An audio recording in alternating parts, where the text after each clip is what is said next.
Welcome to the Deep Dive. We're your guides through the often complex, sometimes thrilling, sometimes just plain confusing world of digital assets. It really does feel like that sometimes, doesn't it? Trying to keep up. Exactly. It's like navigating this constantly shifting maze. But, that's why we do this. Today, we're diving deep into something pretty significant that's happening right now. It's the migration of TRIAS tokens over to the new NETX ecosystem. It's a really critical moment for a lot of users, a big transition. A pivotal one, really. Yeah. So our mission today, to give you a really clear map for this whole process. We're digging into the crucial details, the common problems people are hitting, and importantly, the solutions that are working. And we're getting this straight from the source official comms, but also digging deep into those community discussions. Think of this as your shortcut, your masterclass, to understanding this whole thing. And what's really fascinating, as we've been looking through all this material, isn't just the tech side of the swap. It's the conversations, the real-time problem-solving happening in the community. It's quite something. It really is. So our focus is on pulling out actionable knowledge from those interactions. We've gone through the official docs, sure, but also loads of community chat logs. And we're keeping it objective, right? Yeah. No shilling, no taking sides. Absolutely. Professional, objective. We're just laying out what's being said, what's being done, what's working, what isn't. The goal is to give you that comprehensive overview. Those aha moments. Exactly. So you can navigate your own experience, if you're involved, with confidence and clarity. We've really tried to ground everything in the facts provided. Okay, let's get into the core of it then. This TRIAS to NETX migration. What is NETX, fundamentally? Well, NetX is being presented as the next step, the evolution for the TRIAS ecosystem. Think of it as TRIAS 2.0, essentially. So if you hold TRIAS, you need to migrate to be part of this next phase. That's the message, yes. It's essential to participate in whatever NetX brings. And the main tool for this, for individual holders, is this thing called the migration portal. Right, the official channel for swapping your token. Precisely. It's the designated place for you, the user, to go and exchange your old TRIAS for the new NetX. It's meant to be this secure gateway. Okay, and, strategically, why do projects even do this? It seems like a lot of hassle. It is a lot of work, but it's usually driven by a need for significant change. It could be about upgrading the underlying tech, introducing better tokenomics, maybe expanding the project's scope. Or just a rebrand, a fresh start. That too. Moving to NetX suggests they're aiming for future growth, maybe overcoming limitations of the old structure. It's a fairly common, though complex, step for ambitious blockchain projects looking to evolve. Makes sense. Okay, timelines. These are always crucial in crypto. What are the key dates we need to know? First things first, the official migration portal is live. It's open right now. Good to know. And the deadline. Was it 90 days originally? It was initially, but they've actually extended it, which is interesting. It's now a 130-day window. Oh, wow. That's quite a bit longer. Yeah, it runs until December 31st, 2025 at 02.00 UTC. What does that extension tell you? Are they just being nice, or...? It could be a few things. Maybe responding to user feedback, perhaps realizing not everyone moves at lightning speed. Or maybe they anticipate potential bumps and want to ensure everyone gets through. Yeah, could be a sign of responsiveness, or maybe just pragmatism. It suggests they don't want to leave people behind. Exactly. It's a practical move. Migrations often hit snags. User tech levels vary. Extending the window reduces stress, eases pressure on support, aims for a smoother process overall. It acknowledges reality. Okay, so plenty of time, relatively speaking. But there's another really big date coming up sooner, right?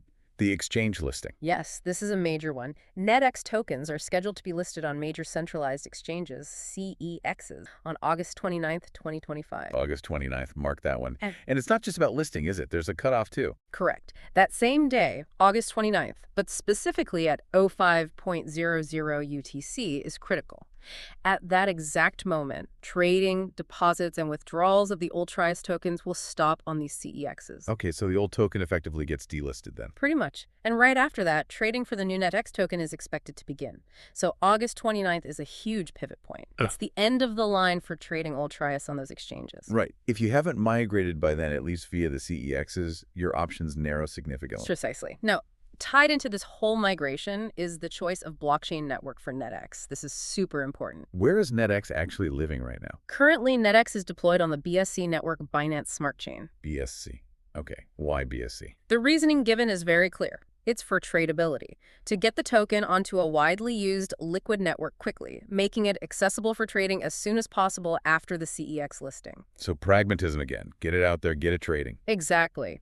It ensures broad market access from day one, leveraging BSC's existing infrastructure and user base. But I thought I saw talk about a native NetX chain, a mainnet. You probably did, and that's a crucial point of potential confusion we saw in the community chats.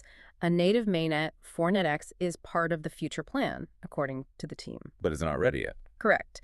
It is vital for users to understand that right now there is no functional native NetX network. There are no native TSC NetX tokens either. People are asking about this a lot. Okay, so for the foreseeable future, NetX is a BSC token. Yes. All current NetX activity, the token itself, it's all on BSC. The native mainnet is a future development, a separate phase. This approach gets the token out now while they build the longer-term infrastructure. It's a trade-off. Got it. So don't go looking for a NetX mainnet option in your wallet just yet. It's BSC for now. That clarification is really important. All right, so we understand the what and when. Let's get into the how. How do people actually do this migration? It sounds like there are different paths. There are essentially two main routes, depending on where your TRIAS tokens are currently held, plus some special cases. Let's start with Path A people, holding tokens in their own wallets, like MetaMask or a Ledger, the self-custody folks. Right. For them, it's a manual process using that official migration portal we mentioned. And you said the portal URL is critical. Absolutely critical. I'll say it again. Only use the official verified portal. The address is https.netx.worldexchange. Okay, netx.worldexchange. Be incredibly careful. Don't click links from DMs. Don't trust random posts. Phishing sites trying to steal your keys are rampant during migrations like this. Double, triple check that URL. Seriously, that's maybe the single most important piece of security advice. It really is. A fake site looks identical, but it just drains your wallet. Copying and pasting the verified link manually is the safest bet. Okay, so you've verified the URL, you're on the right site. What next for wallet users? Few key steps. First, connect your wallet MetaMask, Ledger via MetaMask, whatever compatible wallet you use. Standard Web3 connection. Yep. Second, and this trips people up constantly, make sure your MetaMask is set to the BSC network, Binance Smart Chain, not Ethereum, not anything else, BSC. Because NetX is a BSC token right now. Exactly. If you're on the wrong network, the portal won't see your TRIAS, the swap won't work. Third, you need gas. The transaction fees. Right. You need to have some BNB in that same wallet you're connecting. That's the native token of the BSC network, and you need it to pay the gas fees for the migration transaction. No BNB, no swap. Pretty much. Even if you have millions of TRIAS, the transaction won't go through without BNB for gas. It's like trying to drive a car with no fuel. Good analogy. Yeah. Okay, wallet connected, BSC network selected, got my BNB for gas. What's the actual swap process like on the portal? It should be fairly straightforward then. First, you'll likely need to click an approve button. Standard token allowance thing. Yeah.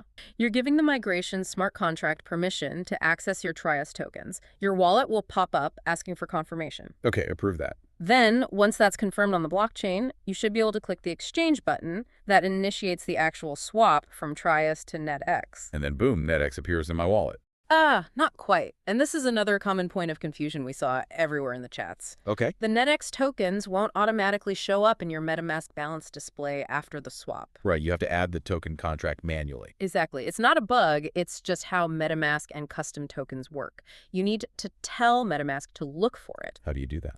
Open MetaMask, find the import tokens option, usually at the bottom, select custom token.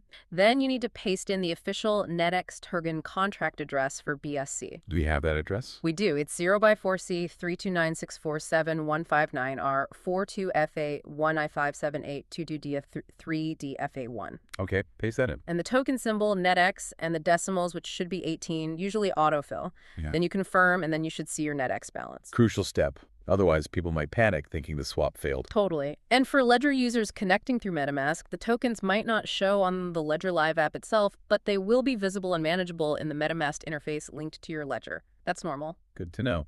Now, which types of TRIAS can you actually swap using this portal method? The portal supports several types held in wallets. ERC20 TRIAS, BEP20 TRIAS, both the old and new BEP20 contracts, apparently Polygon TRIAS, and TEP20 TRIAS. So, quite a few versions. Yes, and one strong piece of advice we saw coming from a project representative echoed by experienced users was Read the official tutorial thoroughly before you start clicking buttons. Makes sense. RTFM, Crypto Edition. Pretty much. They stressed it prevents a lot of common errors and saves everyone time and headaches. Okay, that covers the manual route for self-custody users. What about Path B? People holding TRIAS on centralized exchanges, CEXs. For them, it's potentially much simpler, depending on the exchange. How so? If your TRIAS is on a supported CEX, the exchange handles the migration automatically. Automatically, so users do nothing. Essentially, yes. The exchange does the swap behind the scenes. We have confirmation that MEXC and Gate.io are the exchanges doing this automatic conversion. MEXC and Gate.io. Good to know. And the swap ratio? It's confirmed to be 1.1. One old TRIAS becomes one new NETX. So if your TRIAS is sitting on MEXC or Gate.io right now, you just wait. That's the idea. No need to withdraw, no need to use the migration portal for those specific tokens held on those exchanges. They handle it. That's convenient. Any specific timelines for the exchanges? MEXC has been clear. They plan to complete their automatic swap by that key date, August 29th, 2025. August 29th again. Yes, and remember that critical cutoff time, August 29th, 05.00 UTC. Deposits, withdrawals, and trading of the old TRIAS stop dead on MEXC then. So if you were planning to move TRIAS to MEXC to take advantage of the auto swap, you need to do it well before that deadline. Absolutely. After that time, MEXC won't accept old TRIAS deposits at all. Okay. This leads to a massive warning, right? We saw this emphasized everywhere. QGE warning. Cannot be stressed enough. Do not send your new NETX tokens, the ones you might have already migrated via the portal, to MEXC or Gate.io before August 29th. Why not? Because NETX isn't officially listed there yet. The wallets aren't set up to receive it. If you send NETX there before the official listing and trading starts on August 29th, your tokens will likely be lost. Gone. Ouch. Okay, so wait until after August 29th, after trading officially begins, before sending any NETX to those exchanges. Precisely. Now, this auto-conversion is convenient, but we did see some discussion in the community. Some people were thinking about moving their wallet-held TRIAS onto MEXC or Gate just for the auto-swap. To avoid the manual portal process. Yeah, but that carries risks too, right? You need to get the timing right for deposits. There are exchange risks. And some people felt doing it via the portal was better. Some did. We saw comments suggesting the portal migration might be more profitable, maybe hinting at lower fees compared to potential CEX withdrawal fees later, or just preferring the control of self-custody. It's a personal choice, weighing convenience against control and potential costs. Got it. Okay, besides the main wallet and CEX paths, were there any special cases? Odd situations? Yes, a couple of important ones. First, TSC TRIAS, the tokens on the TS network. They are eligible for migration via the portal. And what happens after? The TSC TRIAS tokens disappear, and you get NETX on BSC. Remember, there's no native TSC NETX token currently. Right, it's a one-way street to BSC for now. What else? The big one causing anxiety. Okay. Holders of HECO TRIAS and people from the Phase 2 TEP20 migration. Yes, the defunct HECO chain problem. Exactly. Because the HECO chain isn't functional anymore, these users cannot use the migration portal directly for those specific tokens. So what happens to them? Are they stuck? No, the plan is different. They need to wait for an airdrop of special placeholder tokens on the BSC network. Placeholder tokens. Yeah, they have specific names and contract addresses mentioned in comms, one called TH and another called TT. These tokens essentially represent their claim to NETX, bridging the gap left by the dead eco chain. Okay, so they wait for these TH and TT tokens to land in their BSC wallets. Correct. The issue causing frustration is that this airdrop hasn't happened yet. And the listing is August 29th. Precisely. Official messages and community chatter indicate it's expected soon, maybe next week before the listing. But the clock is ticking, and people are understandably eager, maybe a bit anxious. You can see why. Waiting for assets when a deadline looms is stressful. Definitely. It's a necessary workaround due to eco failing, but the wait is tough. Okay. What about other exchanges? People holding TRIAS on platforms other than MEXC or Gate.io. The official word is that the project team is talking to other exchanges, trying to get them to support the migration too. But no guarantees. No. Ultimately, each exchange decides for itself whether to handle the swap automatically. So the advice is clear. Wait for official announcements from the project or your specific exchange. Don't assume anything. Like, don't just send your TRIAS off somewhere hoping they'll swap it. Exactly. We saw a specific mention, for instance, that CoinEx is not currently one they're working with for this, so that helps manage expectations. Patience and waiting for official confirmation are key here. Okay, so we've covered the how. But as anyone who's done a token swap knows, things don't always go smoothly. technical glitches happen. Oh, for sure. Even with the best instructions. And this is where the community aspect really shines, host. It's been fascinating to see how users have collectively identified problems and shared solutions in real time in the chats. It's like a decentralized support desk. Love that. So what were the big hurdles people ran into, and what were the community-sourced fixes? One of the most common complaints we saw popping up again and again was the exchange button on the portal just Yeah. not working, or people getting a no redeemable asset at the current address error. Even when they had TRIAS. Yeah, particularly it seemed if their balance had a lot of decimal places, like 100.02827482 TRIAS or something fiddly like that. That tiny fraction was causing problems, seriously. It appears so. We saw one user describe clicking approve, which worked fine, but then exchange just did nothing. Dead end. So frustrating. What was the fix? It sounds weird, but the community, along with input from a project representative, found a workaround. People started sending the decimal dust, just the fractional part, like the 0.02827482, to another wallet address. Just to get rid of it. Essentially, yes. Yeah. To round their balance down to a whole number. And apparently that often worked. The exchange button would then function. Wow. Okay. Any other ways around that? Some also suggested just trying to exchange only the whole number amount. So if you had 100.028, try exchanging just 100, leaving the dust behind. That also seemed to help. The decimal dust dilemma, a classic crypto quirk. Shows how precise smart contracts are. It really does. Tiny fractions matter. It's a reminder that blockchain math isn't always intuitive compared to regular banking. Okay, what else? Browser problems. Those are always common. Yep, definitely saw reports of that. People clicking exchange, seeing a quick loading icon, and then nothing. No transaction prompts, no error message, just stopped. Often cache or browser conflicts, right? Usually. The community consensus strongly recommended using Google Chrome on a PC. That seemed the most reliable. Not mobile. Or other browsers. Some had success with a very clean Microsoft Edge, maybe Brave, but using the MetaMask built-in browser or doing it on a phone seemed generally less reliable, according to user reports. PC Chrome was the go-to. Okay, use Chrome on desktop. What else? The standard troubleshooting steps were heavily advised. Clear your browser's cache and cookies thoroughly, then restart the browser completely. The old turn it off and on again trick browser edition. Basically. Also, check your MetaMask is updated. Version v12.23 or higher was mentioned, and maybe restart MetaMask too. And persistence pays off. It seems so. We saw numerous accounts of people having to try multiple times, especially during busy periods. One user mentioned the exchange pool took about 12 hours to empty once, suggesting really high traffic. So the advice became, clear cache, restart, try again. Maybe even wait a bit and try later. Don't give up on the first failed attempt. Good advice. Digital housekeeping and patience. What about running out of tokens in the portal? Yes, liquidity pool exhaustion. That happened. For security, the portal doesn't hold infinite NETX for swapping. It's refilled periodically. So users would try to swap and get an error because the pool was temporarily empty. Exactly. A project representative explained this is partly by design, possibly involving a time lock mechanism to prevent system overload during huge demand spikes. It ensures stability. So it's not that the project ran out of NetX. No, not at all. The pool is refilled, often multiple times a day, in batches maybe 500K to 2 million tokens at a time, based on reports. The solution is simple. If the pool's empty, just wait and try again later, maybe a few hours, maybe the next day. It's a feature, not a bug, aimed at system health. Okay, that makes sense. It prevents chaos during peak times. Any other basic errors? The classic wrong network in MetaMask, people forgetting to switch to BSC.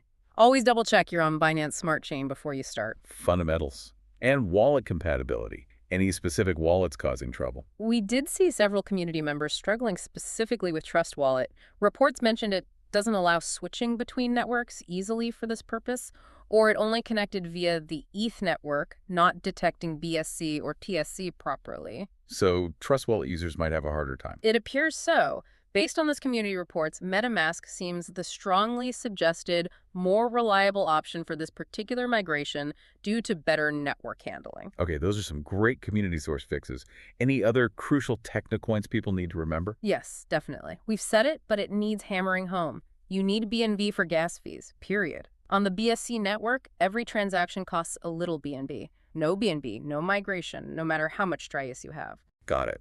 Gas is essential. What if someone tries all these troubleshooting steps, clears cache, Uses Chrome, checks network, has BNB, handles decimals, and it still doesn't work. That's obviously super frustrating. In those cases, we saw mentions that a project representative was actively collecting wallet addresses from users with persistent, unresolved issues. To investigate individually. Exactly, to pass them along to the dev team for a deeper look.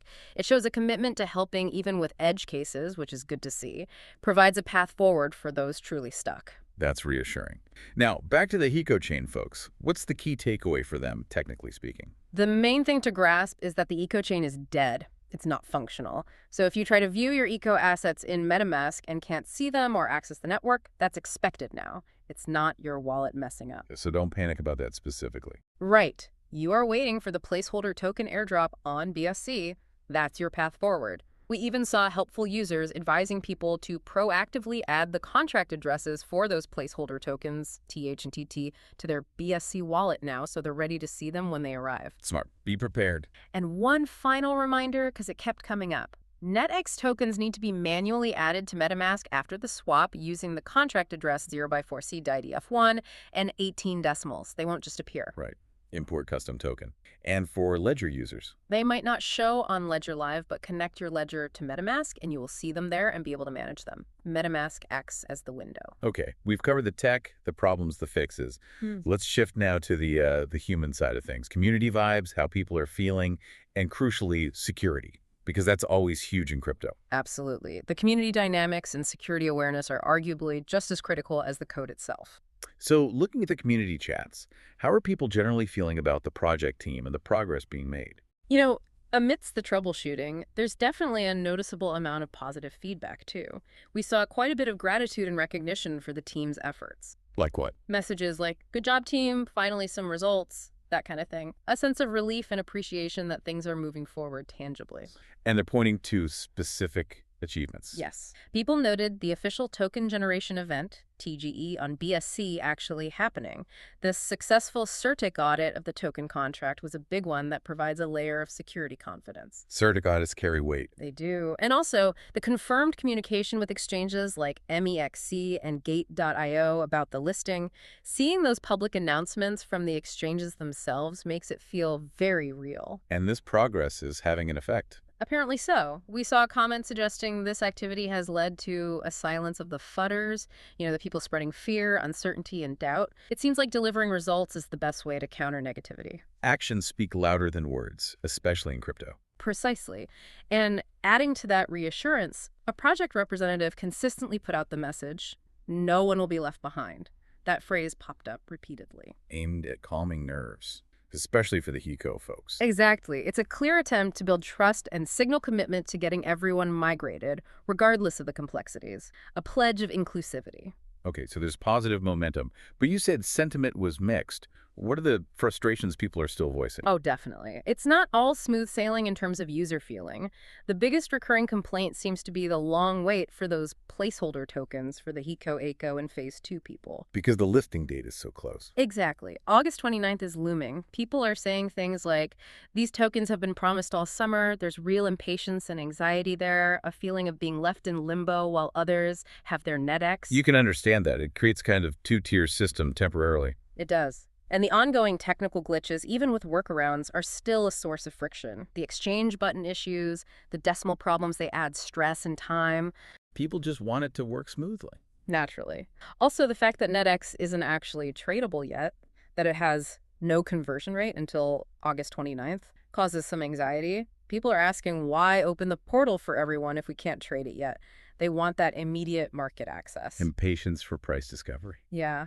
And on a practical level, some criticism about the migration page not being mobile friendly. Cool. A lot of people use crypto primarily on their phones, so that's a valid UX complaint. And deeper trust issues. You mentioned some users expressing lack of confidence. Yes, that was there too. Some candid comments about a lack of confidence in the team based on past experiences or delays. One particularly stark quote was, I had to wait for almost a year to even think of seeing my coins back, which hasn't happened yet. Never again, never. Wow. That's tough. Shows how high the stakes are for rebuilding trust with some users. Absolutely. It highlights that consistent, transparent execution moving forward is just critical. Past issues linger. But despite all that, you said there's still optimism. Yes, absolutely. It's a really interesting mix. There's a definite undercurrent of enthusiasm and hope. What's driving that? Well, many users have successfully migrated, and they're sharing their positive experiences. That builds confidence for others. Hey, I did it. It worked, kind of thing. Peer validation. Exactly.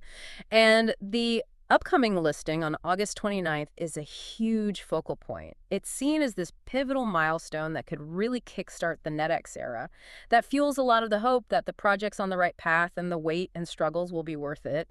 It's a narrative of resilience, really. Now, let's talk about the community's role more broadly and then dive into the critical security advice, because this part is non-negotiable. Okay. The community helping itself. It's truly remarkable. The chat logs are just overflowing with users actively helping each other, sharing MetaMask tips, explaining the decimal fix, guiding people through the portal steps.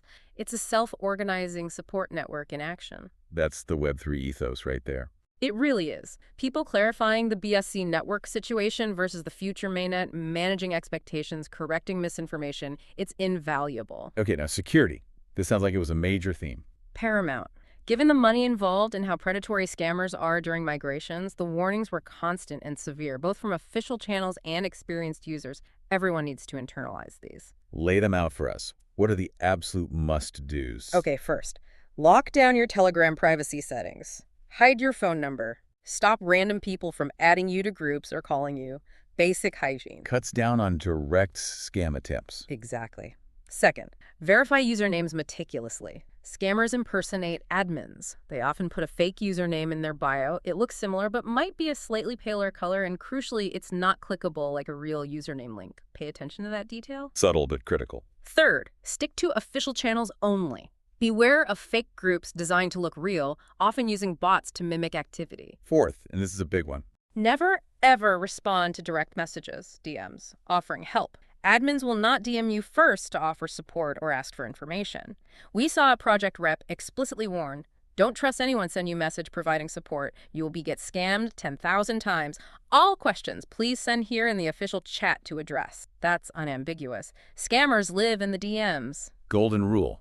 No DMs for support, period. Fifth, do not click links directly from Telegram or any chat platform, really. If someone shares a link, even if it looks official, copy the link text and manually paste it into your browser's address bar. Why is that safer? Because it bypasses any hidden malicious redirects embedded in the displayed link text.